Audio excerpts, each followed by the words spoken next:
Good good morning 9th class. अपना एक chapter हो गया है कबीर। आज सेकंड चैप्टर करते हैं। आदरणीय कश्मीरी कवियत्री ललित जी के वाक। ठीक है, कश्मीरी कवियत्री। वैसे कबीरदास जी, सूरदास जी, तुलसीदास जी तो आप बचपन से पढ़ते आए हो।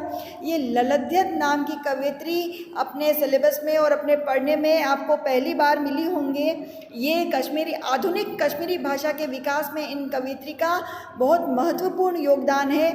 और जिस प्रकार जैसे अपने हिंदी साहित्य में छंद होते हैं, अलंकार होते हैं, तरह तरह के पद होते हैं, कबीरदास जी की जैसे साखियाँ होती है, उसी तरह ललित कवित्री ने अपने वाक बनाए और ये वाकों के लिए जानी जाती है। देखो इनका पहला वाक देखना बच्चों। पहला मैं पढ़ा रही हूँ। रस्सी कच्चे धागे की खींच रही मैं नाव, जाने कब सुन मेरी पुकार, करे देव भव सागर पार। यहाँ देखो बच्चों, रस्सी कच्चे धागे की। कवित्री ने कच्चे धागे की रस्सी बताया है किसको? जीवन को। क्या कह रहे हैं वो कि ये जीवन एक कच्चे धागे के समान नश्वर है। हम जानते हैं ना, हमारा प्रतिपल। अब आपने देखा होगा हम बर्थडेज मनाते हैं। बर्थडे क्या होता है बच्चों? बर्थडे तो दुखी होने का कारण है कि आपके जीवन से एक वर्ष कम हो गया। तो उसी तरह से वो तो वर्ष है, आप जो प्रतिपल बिता रहे हो, एक एक पल आपके जीवन से कम होता जा रहा है। तो इसीलिए कवित्री ऐसा मानती है कि जिस प्रकार ये जीवन नश्वर है, इसको कच्चे धागे के समान मानना चाहिए।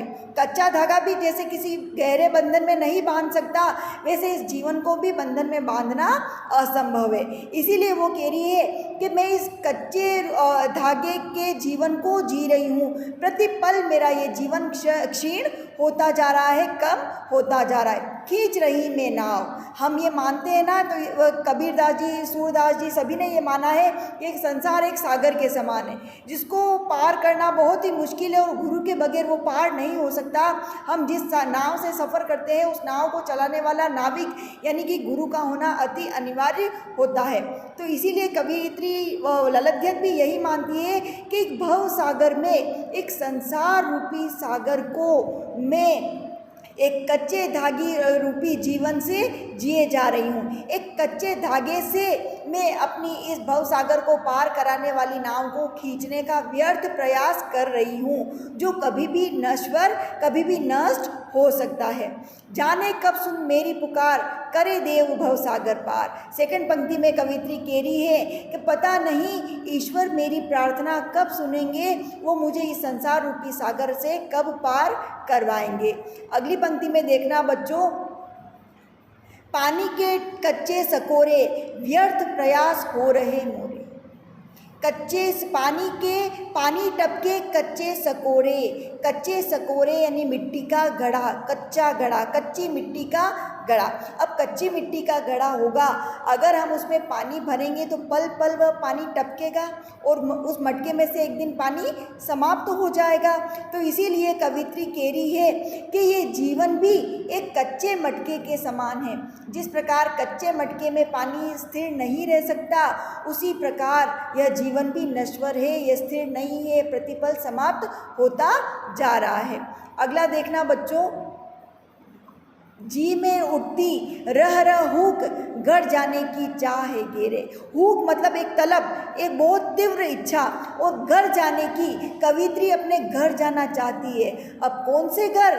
परमात्मा के पास में, ईश्वर के पास में, वो मोक्ष प्राप्त करना चाहती है। तो इसीलिए कवित्री कह रही कि हे संसार को, मैं इस संसार को कैसे पार करूंगी, इस संसार रूपी सागर से कैसे पार होऊंगी। मैं चाहती हूँ कि मुझे ईश्वर रूपी परमात्मा के घर में मेरा जल्दी से निवास हो जाए, मुझे जल्दी से वहाँ स्थान मिल जाए अपने लिए, और मैं जल्दी से जल्दी अपने परमात्मा के पास, अपने घर में पहुँचना चाहती हूँ। और पता नहीं मेरी ये जीवन यात्रा कब समाप्त होगी, कब मैं अपनी मंजिल पर पहुंचूंगी।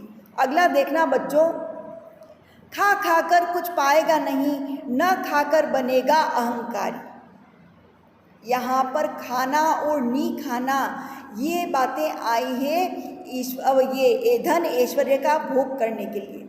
बहुत सारे लोग ऐसे होते हैं बच्चों जो धन और ऐश्वर्य का बहुत भोग करते हैं, सांसारिक सारी इच्छाओं को पूर्ण करते हैं और ज़्यादा से ज़्यादा पैसा कमाना चाहते हैं और अपनी सारी अभिलाषाओं को पूर्ण करना चाहते हैं। लेकिन ऐसे लोगों को भी ईश्वर कभी नहीं मिलता, क्योंकि वो धन कमाने के पीछे इतने अंधे हो चुके होते हैं कि उनको ईश्वर की स्मृति ही नहीं रहती, उनको ईश्वर का स्मरण ही नहीं रहता। और कुछ लोग ऐसे होते हैं जो सारी सांसारिक मोह माया को छोड़कर योगी तपस्वी बन जाते हैं। लेकिन यदि वो योगी तपस्वी बन गए तो उनके मन में एक दुर्गुण पैदा हो जाता है और वो होता है अहंकारी होने का। और आप तो जानते हो कि जहाँ अहंकार होता है वहाँ भगवान का निवास कभी नहीं हो सकता, भगवान का स्थान कभी नहीं हो सकता।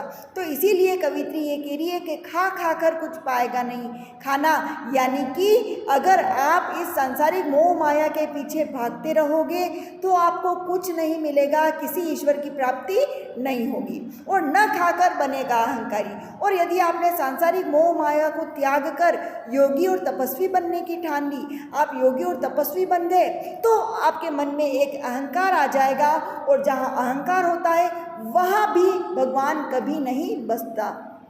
इसीलिए वो कहती है कि सम खा तभी होगा संभावी, सम यानी समानता। इसीलिए कवित्री ये कह रही है कि आपको संसार में रहना भी है, अपने सारे कर्तव्यों अपने सारे अधिकारों का निर्वहन भी करना है और ईश्वर की आराधना भी करनी है। आपको कोई कठिन मार्ग नहीं अपनाना, आपको न कोई ऐश्वर्य के पीछे ज़्यादा भागना है। आपको हमेशा धनी और निर्धनी होने के की स्थिति में, दोनों ही बुरी परिस्थितियों में चाहे अच्छी परिस्थितियों में, आपको समान रहकर ही ईश्वर की प्राप्ति हो सकती है। खुलेगी सांकल बंद द्वार की। कवित्री ऐसा कहना चाहती है कि जब आप दोनों ही परिस्थितियों में समान भाव रखोगे, हर सुख दुख में समान रहोगे, सुख में भी ईश्वर को कभी नहीं भूलोगे, दुख में कभी ईश्वर को नहीं भूलोगे, तो भी आपके ईश्वर के घर के द्वार की सांकल खुलेगी। आप जानते हो बच्चों, पुराने जो गेट होते थे ना, पुराने घरों के पुराने ज़माने में, तो वहाँ पर लॉकिंग सिस्टम इंटरलॉक नहीं हुआ करते थे, बाहर एक सांकल लगती थी और सांकल पे ताला लगाया जाता था। तो इसीलिए कवित्री ये कह रही है कि जो प्रभु के घर का द्वार है वो बंद है और उस पर सांकल लगी हुई है। वो सांकल तभी खुलेगी, प्रभु के घर का द्वार तभी खुलेगा जब आप हर परिस्थिति में समान भाव रखोगे। थर्ड वाला देखना बच्चों, आई सीधी राह से गई न सीधी राह, सुषुम्न सेतु पर खड़ी थी बीत गया दिन राह। यहाँ पर कवित्री क्या कहना चाहती है कि मैं सीधा साधा जीवन व्यतीत कर रही थी, मुझ में कोई परेशानी नहीं थी, मैं जीवन संसार रूपी सागर से आराम से पार हो रही थी, धीरे धीरे अपने सुखों और दुखों को समान भाव से सहते हुए। लेकिन मैंने बीच में कहीं कठिन मार्ग भक्ति का अपना लिया, सुषम सेतु पर खड़ी थी।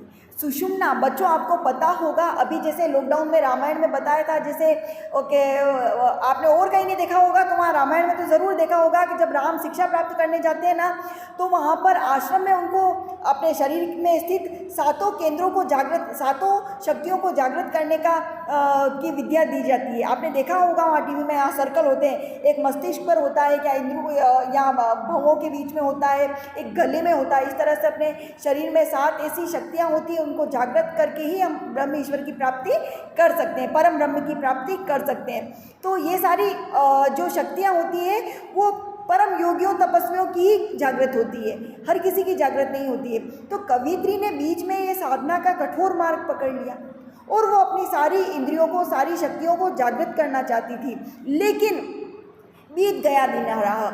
इस कठिन साधना में उनका पूरा जीवन व्यतीत हो गया।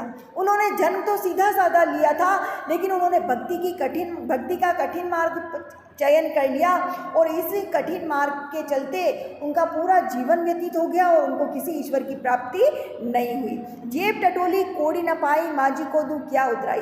अब यहाँ पर कवित्री ये कह रही है, इस संसार रूपी सागर से मुझे पार कराने वाला जो मेरे गुरु थे, उन गुरु को देने के लिए मेरे पास कोई उतराई नहीं है।